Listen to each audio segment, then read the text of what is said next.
Well, here's something that won't surprise you, but it will anger you.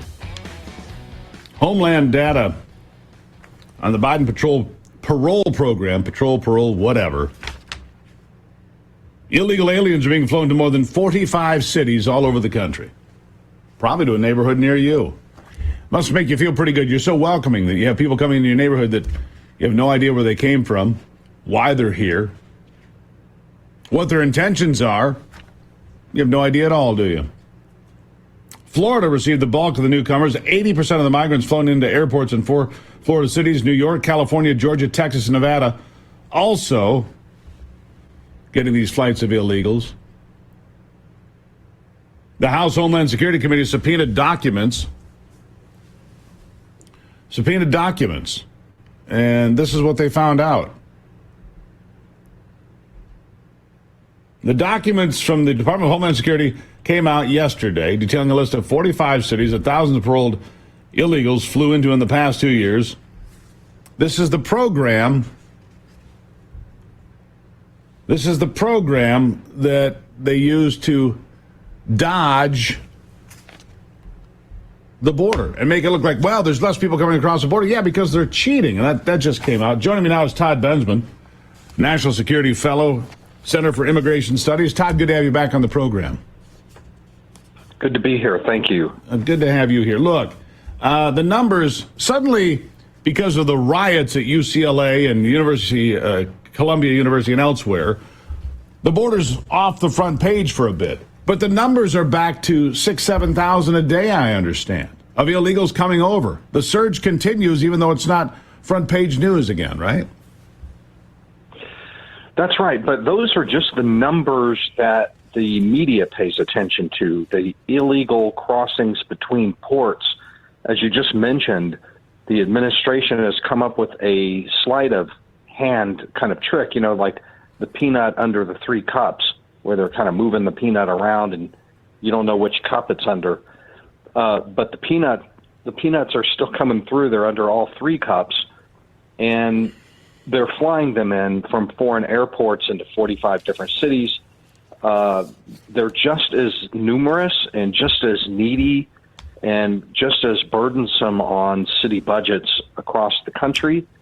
They're not only flying them into all of these cities, primarily Florida, it turns out, initially, but they're also escorting them under the same scheme over the land ports instead of between them, over the land ports. So by air, we're looking at about 404,000 so far. So that number is a lot bigger than we've heard before. That number is a lot larger than what I've heard before publicly, Todd. So there it is, 400,000 plus. And that's just what they admit to. You know, here's the thing. That's what they admit to. And now they're talking, this administration, hey, maybe we should bring in 1 million people from Gaza. I mean, if you import people that hate America, guess what you end up with? People that live here that hate America and scream death to America in our own streets. I mean, is this so hard to figure out, Todd? No, or worse than screaming death to America, actually committing death in America. Remember that people who live in Gaza have grown up, and I mean, we're talking cradle to grave, being indoctrinated with hatred and ideas about suicide bombing, genocide, murder as an option, actually an obligation. Every civil institution in Gaza, and I'm talking the schools, the mosques, that's what they teach from cradle to grave. That's right. That's hate what they teach. The infidel, hate the West, hate America, hate Israel, hate Jews, hate Christians. Let me ask you this. I was at a rally with Donald Trump yesterday in Michigan. He's on the road on his Wednesday swings, two swing states, Wisconsin and Michigan. And he said day one he closes the border. Okay, and that's a nice start, but how much work is there from that point forward? Can it be done in 4 years to correct what's happened in the past 3.5? Well, he absolutely, and just Joe Biden could do this too, absolutely could. But he's not going to. Donald Trump will. But go on.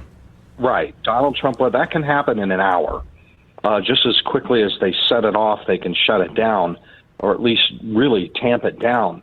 But it will be a tremendous job. I know he's promising the greatest deportation program in American history.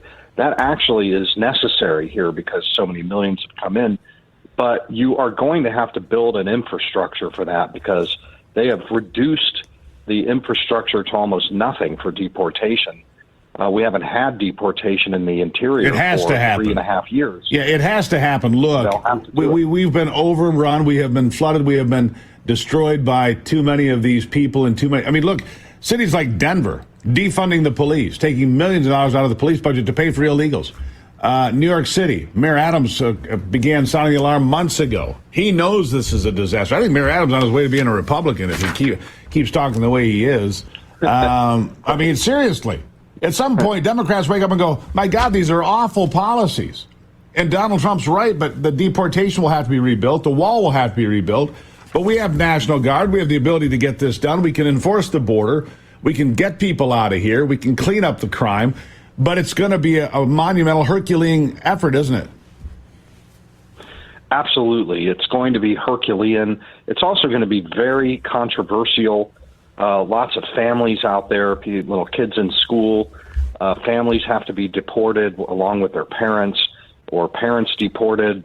They've got American citizen kids now because it's been years. So they've built equities here. And imagine local TV cameras there, right there as they're rounding them up and that sort of thing. Get ready for that. It's going to happen. It's going to be controversial, but it can be done. And I think they'll have to start first with all the criminals. It won't be controversial with most Americans. I mean, the thing is, people have reached their "I'm sick of it" point. They've reached the "I'm tired of it" point. They've reached the "I've had enough of this crap" point. Todd, that's where we are in America. We've had enough of this, and we've had enough of the crime, and enough of these things have happened in local places. So even if the national media doesn't cover it, local television, local radio, local newspapers are covering these stories, and people are seeing it in their own neighborhoods, too close for comfort, if you will. People have had it, and I mean it. Well, you're right, and you can't just say that. You can actually show polling behind that supports what you're saying. There is consistent polling for 6 months now, and all the polling outfits are showing that this is the top civil issue in the United States right now. I mean, it's right up there with inflation. I think it exceeds inflation as a deep concern to most Americans right now. So that's why Trump is out there beating this drum. He understands it. He perceives this. Yeah. He perceived it the first campaign in 2015. Well, he knew it. He won on immigration, really. He won on immigration in 2016. It's so much worse now than it was then, Todd. I got to leave it there for now, but look, we've got to keep a handle on this. We need to have you on the program as much as possible to keep sounding the alarm and say, look, folks, it's so much worse than you even realize. Todd Bensman, Center for Immigration Studies, thank you as always.